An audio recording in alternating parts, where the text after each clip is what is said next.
अस्सलाम वालेकुम viewers, welcome to the students platform. Viewers, आज हम पढ़ेंगे PSY 404 के टॉपिक 42 से स्टार्ट करेंगे इंशाल्लाह ताला, और जितने टॉपिक कवर हो सके इस वीडियो के अंदर कवर करेंगे। टॉपिक 42 को देखते हैं। Attention deficit hyper activity disorder ADHD। MCQs के हवाले से इसको याद रखिएगा। इसके अंदर कह रहे हैं दो पार्ट्स हैं इसके अंदर। पहला है इन अटेंशन। दो चीज़ हमने देखी ना, इन अटेंशन और हाइपर एक्टिविटी। इन अटेंशन के अंदर कह रहा है कि बच्चा एक काम को ज़्यादा देर तक नहीं कर सकता। अगर ऐसा लगता है कि बच्चा सुन नहीं रहा, यानी वो दूसरे की बात को ज़्यादा देर तक अटेंशन नहीं दे पाता, वो ज़्यादातर अपनी चीज़ें गुम कर देता है। इसकी डिटेल देखेंगे हम आगे। Sorry, hyper activity, over active, यानी कि अपने हाथ मसलते रहना, नाखून चबाना, एनजाइटी शो करना। फिजिटिंग कहते हैं इस चीज़ को। फिजिटिंग यानी कि, याद रखिएगा, वैसे भी बेसिक टर्म है, आपको पता होना चाहिए, साइकोलॉजी के स्टूडेंट्स को खास तौर पर ये चीज़ पता होनी चाहिए।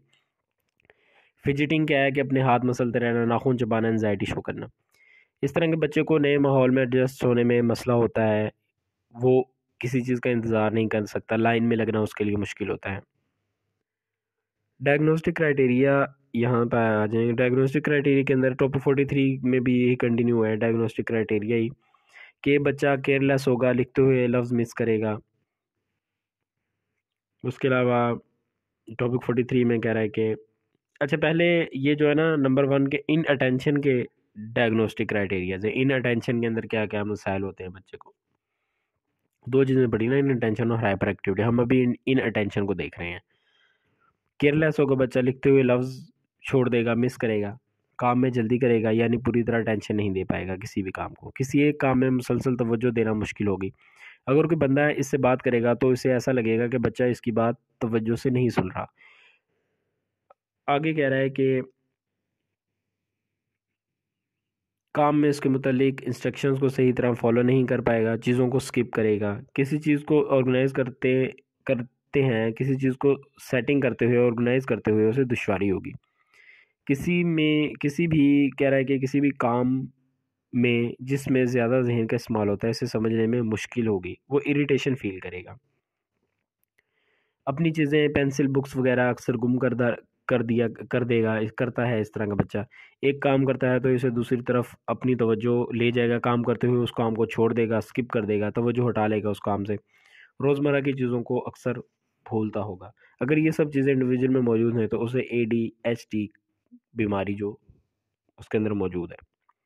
अभी टॉपिक 44 के अंदर देखते हैं दूसरा पार्ट जो इसका था, हाइपर एक्टिविटी। इसका क्राइटेरिया देखते हैं क्या है। इसके अंदर कह रहा है कि एनजाइटी की हालत में नज़र आएगा, अपना हाथ या पाँव तेज़ी से हिलाता होगा, नाखून चबाता होगा, अपनी जगह से जहाँ वो मौजूद है कुछ देर के बाद निकलने की कोशिश करेगा। अगर क्लास में है तो ज़्यादा देर नहीं बैठ पाएगा, बाहर निकलने की कोशिश करेगा। अपने आप को अक्सर ऐसी सिचुएशन में ले जाएगा जो उसके लिए अप्रोप्रिएट ना होगी। ख़ुद को एक एक्टिविटी में ज़्यादा देर के लिए इंगेज नहीं कर पाएगा। जिस तरह कुछ बच्चों को बार बार देखना पड़ता है कि वो कहीं कोई ऐसा काम ना कर दें कि वो इंजर्ड ना हो जाए या किसी भी चीज़ में लग ना जाए, तो ये चीज़ मतलब इसके अंदर शामिल है। अपनी बारी का इंतज़ार नहीं कर पाएगा वो, मैंने बताया जैसे आपको, लाइन में नहीं लग पाएगा, वो बंदा लाइन में खड़ा रहकर इंतज़ार नहीं कर पाएगा किसी भी चीज़ का। बहुत ज़्यादा बोलता होगा ऐसा बच्चा, सवाल मुकम्मल होने से पहले ही बोल पड़ेगा। ये सारी चीज़ें इसके अंदर शामिल हैं।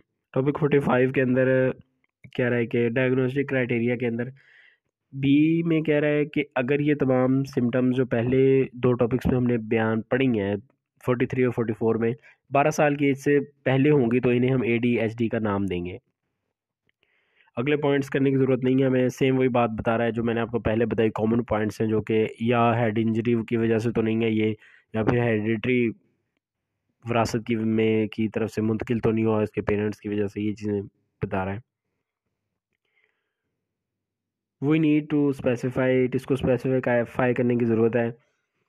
ये देखने की ज़रूरत है कि यह दोनों पॉइंट, इन अटेंशन और हाइपर एक्टिविटी, ये क्या ये दोनों सिम्टम्स एक साथ मौजूद हैं बच्चे में, या फिर नंबर 2 पे कह रहा है कि इन अटेंशन मौजूद है सिर्फ, या फिर तीसरे में कह रहा है कि हाइपर एक्टिविटी मौजूद है सिर्फ। क्या स्वेरिटी के अंदर वही सेम बात कर रहा है, माइल्ड, मॉडरेट और स्फेयर। हर बीमारी की स्वेरिटी भी सेम होगी।